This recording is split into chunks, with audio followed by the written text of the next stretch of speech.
This is a Clearbooks webinar for branding and visual identity for startup businesses. My name is Michelle Choi, graphic designer at Clearbooks, and I graduated at Central St Martin's and London College of Communication, specialising in graphic and visual communication.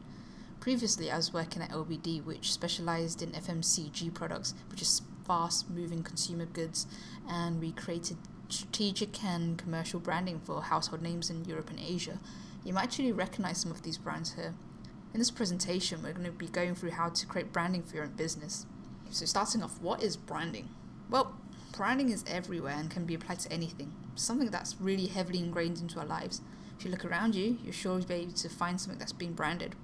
Branding plays on recognizability, and this can be applied to various things, from inanimate objects, services, and even locations.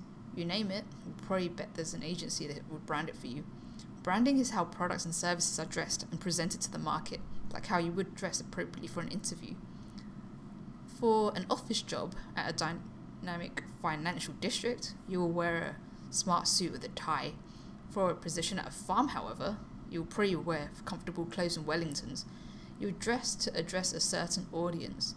By doing this, you are styling your product to look and feel a certain way to create a personality which appeals to a target audience. With personality, it's not just about the looks, but also the attitude and the way one speaks, how tidy the uniform is presented. Branding is where we are designing the experience for the receptor by incorporating the company values, history, personality, and a sign of quality and assurance in one place. Using the power of branding, we hope to sway and affect consumer decisions in our favour. Using a tin of baked beans, for example.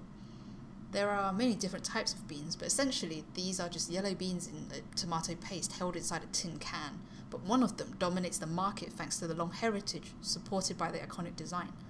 If you look at the history for most successful brands, you would see that they have not actually changed very much in the recent history, and this is to retain their recognizability. And it's not surprising because building a reputation is very difficult. This is where consistency is very important and almost key to branding. If we take Coca-Cola, for example, recognizability is based on how memorable you are. In branding, we use logos, colors, lettering, images styled in a certain way. Everyone can remember Coca-Cola's signature red and white ribbon logo.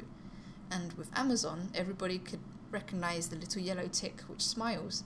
And this you can see from 100 meters away when you're receiving a parcel. This is what good branding is. So it's not something magic which can make any old thing sell, but an effort to improve an already good product's chance in the market. In other words, it's to up your chance to contest your competing companies in a similar category. Here's some keywords you can ask yourself. Are you engaging? Are you making your audience think, prompting actions? Are you helpful? How is your product or service making the customer's life easier? How long lasting are you? Are you going to become a classic? How relatable are you to the audience? Do you share similar company beliefs and story or ethics and morals? How honest are you? Honesty being the best policy, so asked, how honest is your company? Another is, how competitive are you? Successful companies are constantly improving and looking at others in the same category. Now that you've gotten the principled thinking to what makes you, you, we can move on to how we can go around creating the brand. The key thing is making sure you know what your product is. If you do not know what you're saying, how would others know or understand? Unclear and mixed messages just won't do. Making sure that you have one clear message is really important, and this requires some self-studying. Knowing who and what you are builds a solid foundation for visual identity to sit on. Here are the basic 5 W's, and we'll walk through each step. So quite often designers are asked to think outside the box for creative thinking, but you would need to ensure what's inside the box is ace for your market. In a way, branding is similar to wrapping up a present. What is your story? Everyone loves a good story, and telling stories engage and unite people. What made the company become what it is now? Who did it and for what reason? Good design is built on a solid foundation of history and reasoning, and this leads to a good brand.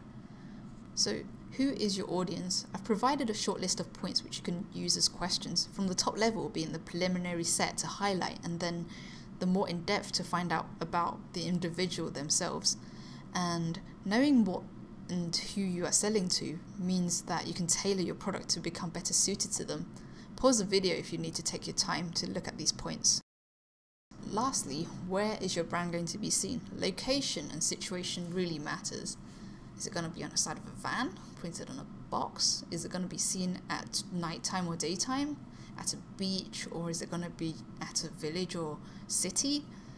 These are really some ideas, and knowing where you're going to be really matters because you can be smart and clever about how you execute your brand. People of all ages enjoy intelligent ideas which come from small but thoughtful considerations like these. Look for inspiration all around you. Books, online television, nature. Find things you like.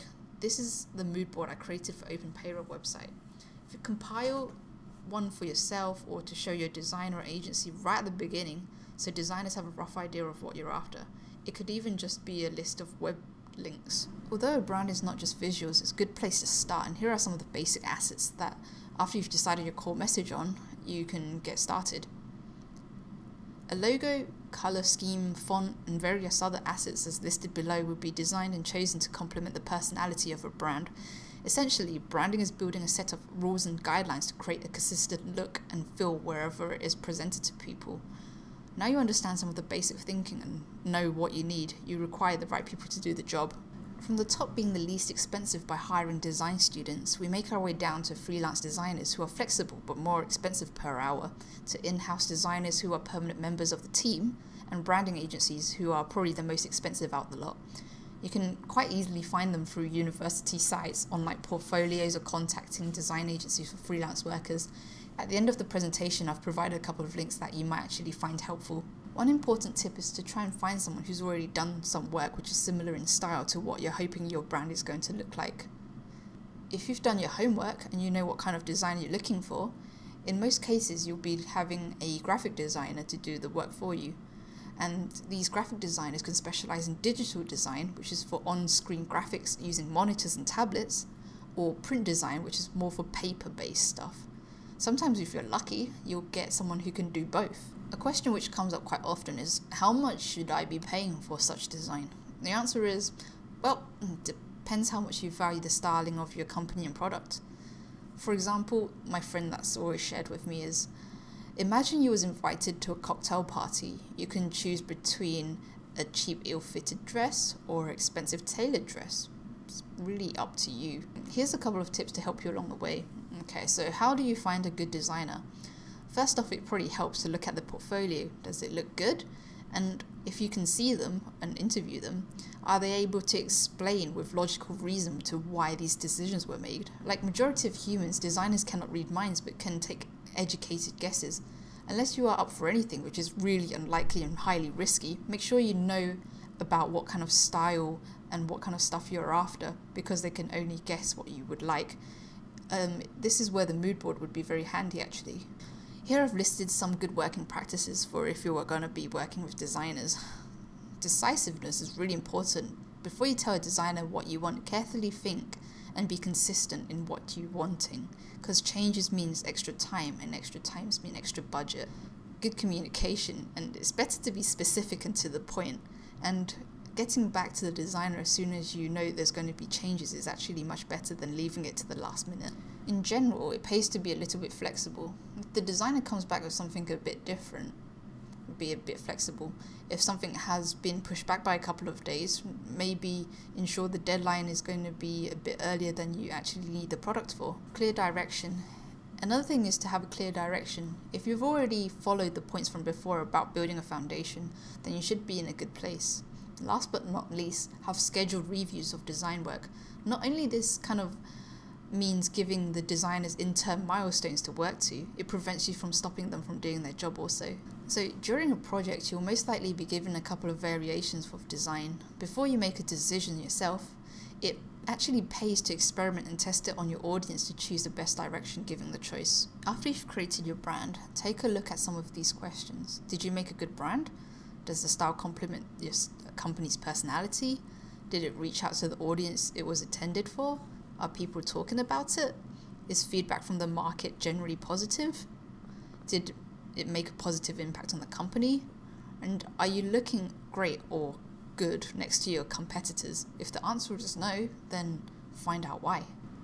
Here I've included some easy to digest sources if you're interested in taking a step further. What is a Brand by Landor is a really interesting explanation to a 6-year-old in what a brand is. Pause the video if you'd like to note some of these down. Last tip I would like to share with you is, every year take a step back and have a look at your brand. Is it looking dated? Large enterprises would often refresh their brands to keep their look contemporary and on trend, even if it is a little tiny tweak. It's the small details which make the difference. Good luck. This is a presentation written and brought to you by Michelle Choi, graphic designer at Clearbooks.